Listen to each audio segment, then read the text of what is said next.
Tumigil akong uminom ng milk tea pagkatapos pamatay ng isang customer.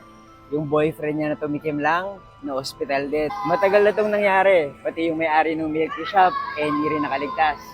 Story time! Mahilig ako mag-milk tea kaya naalarma talaga ako nung lumabas yung balitang to. Matagal na yun mga 8 years ago na. Pero hanggang ngayon, natatandaan ko pa rin. Ako nga pala si Buji at mahilig ako mag-story time. Kung di nyo pa ako pina-follow, i-follow nyo na ako. May isang babae na umorder ng Hokkaido milk tea sa isang tindahan. Parang normal lang yung lahat. Nagbayad siya, tinimpla, sinerve.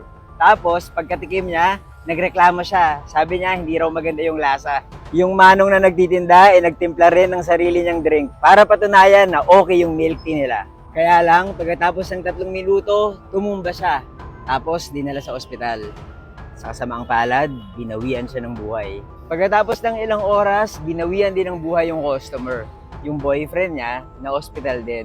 Pero mabuti naman at nakasurvive.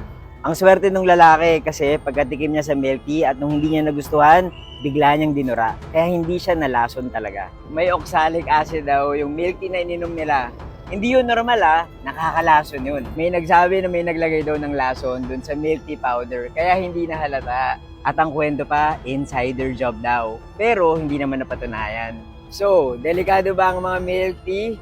Parang hindi naman. Bumalik na nga ulit ako sa pag-inom Cheers!